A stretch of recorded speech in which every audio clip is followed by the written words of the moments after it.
बच्चे हम लोग सर्कुलेटरी सिस्टम यूनिट कर रहे हैं और सर्कुलेटरी सिस्टम यूनिट में कुछ छोटे छोटे एस्पेक्ट्स हैं, कुछ छोटे छोटे सब टॉपिक्स हैं जो कि बोर्ड में हमेशा 2 नंबर या फिर 3 नंबर का क्वेश्चन में आ सकते हैं। तो आज ये मल्टीपल छोटे छोटे एस्पेक्ट हम इस लेक्चर में कवर करेंगे।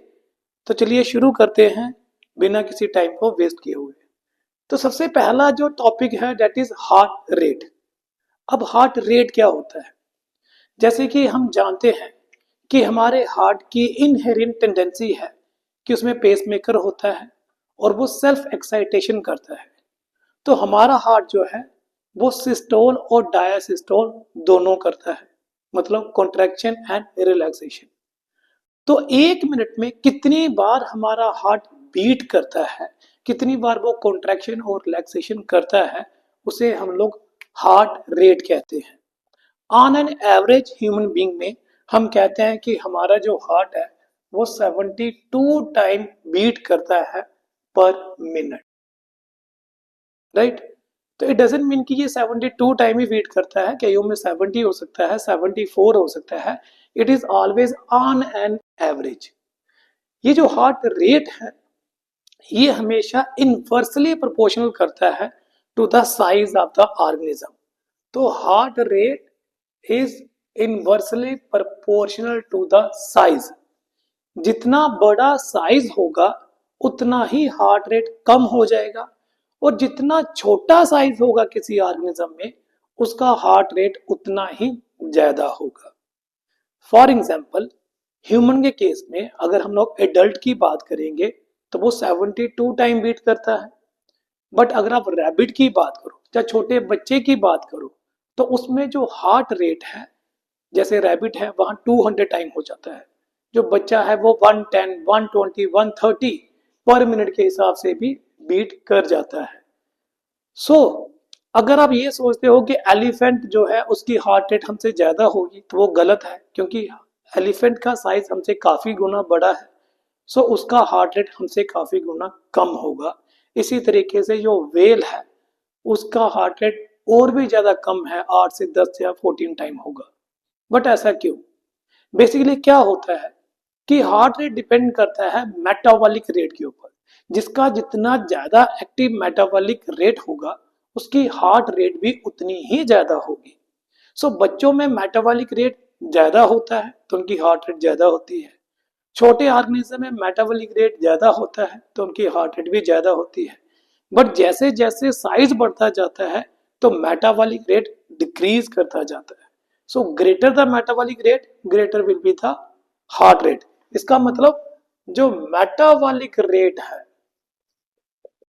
ठीक है, मेटाबॉलिक जो रेट है वो डायरेक्टली हार्ट रेट, मतलब directly proportional to the heart rate होता है। तो हार्ट रेट साइज के हिसाब से इनवर्सली है लेकिन मेटाबॉलिक रेट के हिसाब से डायरेक्टली प्रोपोर्शन करता है।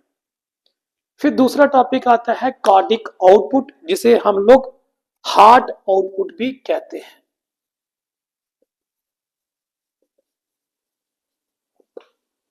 हार्ट आउटपुट, अब हार्ट आउटपुट क्या हुआ?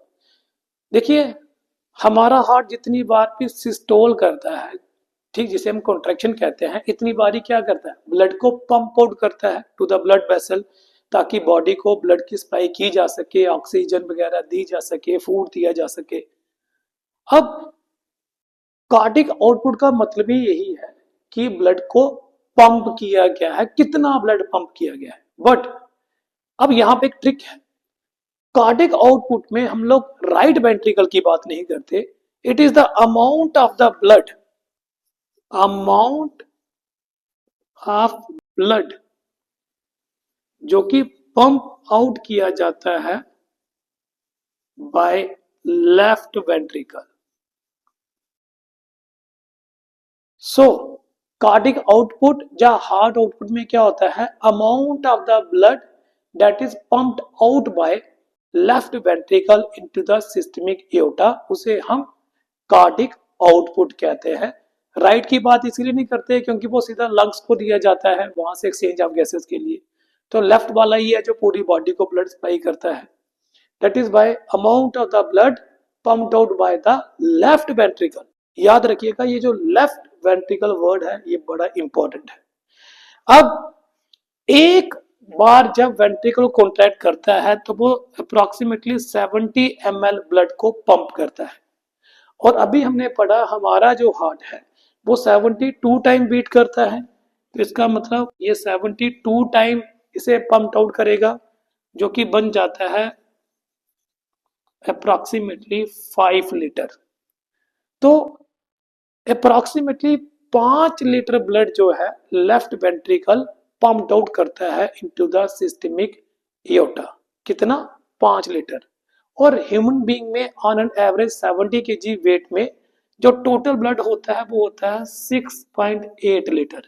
तो देखिए ऑलमोस्ट, मैं सारा तो नहीं बोलूंगा, ऑलमोस्ट पूरी बॉडी का जो ब्लड है वो 1 मिनट में हमारा हार्ट जो है वो पंप आउट कर देता है। इट इज अप्रोक्सीमेट फिगर, मैं नहीं बोलूंगा कि पूरा 6.8 ही है। तो 5 लीटर ब्लड हमारा हार्ट जो है वो पंप आउट कर देता है विद इन 1 मिनट। बट अब देखिए हार्ट रेट और कार्डिक आउटपुट जो है ये नॉर्मल कंडीशन में मैंने ऐसे बताए हुए। बट अगर आप बात करेंगे कि कोई अगर एक्सरसाइज कर रहा है या फिर किसी को फीवर हो चुका है या कोई रनिंग कर रहा है, तो नेचुरली बात है उसका मेटाबॉलिक रेट हाई हो जाएगा, उसकी ऑक्सीजन की डिमांड जो है वो बढ़ जाएगी, उस चीज को सप्लाई करने के लिए हार्ट रेट भी बढ़ जाएगा और नेचुरली बात है कार्डिक आउटपुट भी बढ़ जाएगा। लेट से अगर कोई दौड़ लगा रहा है तो हार्ट हमारा 72 की जगह 100 टाइम भी बीट कर सकता है। और अगर ये 100 टाइम बीट करेगा तो यहां पर भी 72 की जगह 100 आ जाएगा। और अगर यहां पर 100 आ गया तो नेचुरली बात है ये फिगर भी चेंज हो जाएगी। सो नॉर्मल कंडीशन में हमारा कार्डिक आउटपुट 5 लीटर ब्लड जो है वो कार्डिक आउटपुट शो करता है। फिर आता है पल्स। अब पल्स क्या होगा? आपने देखा होगा जब भी हम किसी डॉक्टर के पास जाते हैं, फीवर हो या कोई प्रॉब्लम हो, तो वो हमारी कलाई को यहाँ से रिस्ट को पकड़ता है और यहाँ पर फिंगर को टच करके अपनी वॉच में देखता है। और वो देखता क्या है कि हमारा हार्ट कितनी बार बीट कर रहा है। सो कलाई को पकड़कर वो हार्ट बीट को कैसे डिनोट कर लेता है? सो देर शुड बी सम को रिलेशन बिटवीन द टू। अब वो क्या होता है कि जब भी हमारा हार्ट बीट करता है तो आप जानते हैं ये है हमारी ब्लड वेसल। जब भी वेंट्रिकल ब्लड की सप्लाई करेगा तो वो वेंट्रिकल कॉन्ट्रैक्ट करेगा और एकदम से ब्लड रश होके जाएगा ब्लड वेसल में। हमारी ब्लड वेसल जो है वो फ्लेक्सिबल होती है तो वो ऐसे एक्सपैंड कर जाती है ताकि काफी ज्यादा जो ब्लड आया हुआ है उसे अकोमोडेट किया जा सके। और फिर ये यहाँ से कॉन्ट्रैक्ट करती है और ब्लड को आगे सप्लाई करती है और यहाँ से जो है वो एक्सपेंशन हो जाती है और पीछे वाला जो है वो नॉर्मल हो जाता है, राइट। और अब ब्लड यहाँ रश आउट हो गया। सिमिलरली ये वेव ऑफ डिस्टेंशन जो है आगे बढ़ती जाती है और ये एक टाइम नहीं है, जितनी बार भी वेंट्रिकल कॉन्ट्रैक्ट करेंगे इतनी बार ही ब्लड रश होगा, इतनी बार ही हमारी ब्लड वेसल एक्सपैंड करेगी ताकि ब्लड को एकोमोडेट किया जा सके, उसे प्रेशर को मैनेज किया जा सके। तो इस वेव ऑफ डिस्टेंशन जो है इसे हम नोट कर सकते हैं। जब हम फिंगर रखेंगे तो फील होगा यहाँ से ब्लड वेसल ऊपर आई है नीचे गई है, ऊपर आई है नीचे आई है, you can feel the jerk. इसी जो जर्क को हम लोग पल्स कहते हैं, राइट। तो ये जहां पर रिस्ट में रेडियल आर्टरी होती है उस रेडियल आर्टरी को पकड़कर हम लोग फील कर सकते हैं कि ब्लड जो है वो आगे जा रहा है। और जितनी बार हमें ये जर्क फील होता है इट मीन्स इतनी बार ही हमारा हार्ट कॉन्ट्रैक्ट कर रहा है और रिलैक्स कर रहा है, मतलब हार्ट बीट हो रही है। Then the last is heart sound. अब आपने देखा होगा छोटे बच्चे को जब हम उनके साथ सोते हैं, इवन जो बड़े लोग हैं या कोई और भी ऑर्गेनिज्म होगा उनकी चेस्ट के ऊपर ईयर रखेंगे तो हमें हार्ट बीट की आवाज आती है, ऐसे दक दक, है ना। यही जो साउंड है इसे हम हार्ट साउंड कहते हैं। जो कि मैंने अभी बोला कि हार्ट की साउंड 2 बार आती है, दक दक। तो ये जो 2 बार साउंड है इसे हम बोलते हैं लब और दूसरी साउंड को बोलते हैं डब। तो क्या बोलते हैं? लब और डब। पहली साउंड लब होती है, ये हमेशा लो पिच होती है, ठीक। ये इतनी ज्यादा हाई पिच की नहीं होती है, इसकी फ्रीक्वेंसी भी लो होती है, अराउंड अबाउट 0.25 से लेके 0.45 साइकिल्स,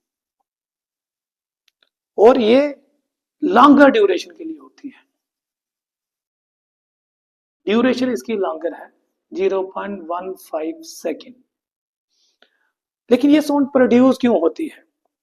तो जब हमारे आरिकल कॉन्ट्रैक्ट करते हैं तो ब्लड जाता है आरिकल से वेंट्रिकल की तरफ, लेकिन जब हमारे वेंट्रिकल कॉन्ट्रैक्ट करते हैं तो देयर इज इक्वल चांस कि हमारा blood back to the auricle में जा सके। उस चीज को अवॉइड करने के लिए यहाँ पर लगे होते हैं वेल्व्स, जो कि मैंने रेड कलर से दिखाए हुए हैं। तो आरिकल और वेंट्रिकल के बीच में आरिकुलो वेंट्रिकुलर वेल्व होते हैं, जो कि लेफ्ट में 2 होते हैं और राइट में 3 होते हैं। ये जो वेल्व्स होते हैं इनका क्या काम होता है कि जब भी वेंट्रिकल कॉन्ट्रैक्ट करेंगे तो ये बंद हो जाते हैं। तो ये आरिकुलो वेंट्रिकल की जो ओपनिंग है उसे बंद कर देते हैं ताकि बैकवर्ड ब्लड का फ्लो ना हो सके। और इसी के क्लोजर होने की वजह से जो साउंड प्रोड्यूस होती है उसे हम लब कहते हैं। तो लब की साउंड क्यों प्रोड्यूस होती है? Due to the closure of auriculo ventricular valves. ठीक है, आरिकुलो वेंट्रिकुलर वेल्व के क्लोजिंग की वजह से जो साउंड प्रोड्यूस होती है उसे लब कहते हैं। अब व्हाट अबाउट द डब? अब देखिए ब्लड जो है वो वेंट्रिकल से जाता है टूवर्ड द एओर्टा, है ना, ये एओर्टा में जा रहा है ब्लड। तो वेंट्रिकल जब कॉन्ट्रैक्ट होता है तो ऑब्वियसली बात है ब्लड आरिकल में तो जा नहीं सकता, क्योंकि यहाँ पर वेल्व क्लोज हो चुके हैं। तो ब्लड के पास एक ही रास्ता है सिस्टमिक और पल्मोनरी एओर्टा में जाने के लिए। लेकिन जब वेंट्रिकल रिलैक्स करता है तो चांसेस है कि ब्लड वापस आ सके।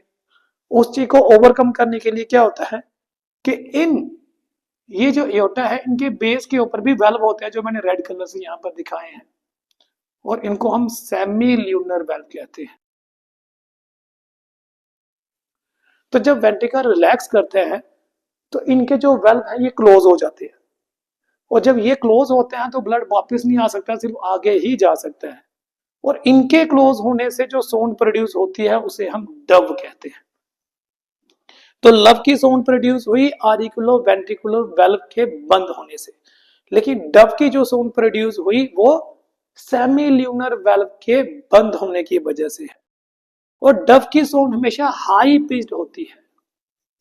ठीक है, इसकी आवाज बड़ी जोर से सुनाई देती है, लॉन्गर फ्रीक्वेंसी की होती है। इसकी जो फ्रीक्वेंसी है 0.50 साइकिल होती है। ठीक, लेकिन इसकी जो ड्यूरेशन है वो शॉर्टर ड्यूरेशन होती है 0.1 सेकेंड। तो ये यहाँ पे एक डिफरेंस भी आ जाता है, और यहाँ पर आइडिया भी क्लियर हो जाता है कि कौन सी साउंड कैसे प्रोड्यूस होती है और उसकी क्या करेक्टरिस्टिक फीचर है। लब साउंड लो पिच की है, लॉन्गर ड्यूरेशन है, और साइकिल है 0.25 से लेके 0.45। ठीक है, और ये प्रोड्यूस होती है due to closure of auriculo ventricular valve.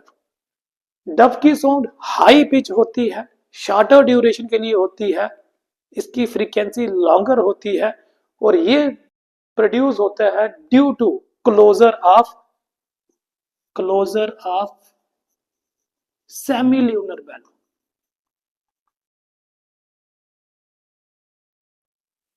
Right, तो ये कुछ छोटे छोटे टॉपिक हैं जो कि 2 नंबर के या 3 नंबर का क्वेश्चन बोर्ड के पेपर में आ सकता है, जिसे मैंने आज के लेक्चर में कवर करने की कोशिश की है। होपफुली आपको इन छोटे छोटे एस्पेक्ट की समझ आई होगी। नेक्स्ट टाइम हम एक नया टॉपिक लेके चलेंगे। टिल देन, थैंक यू बच्चे।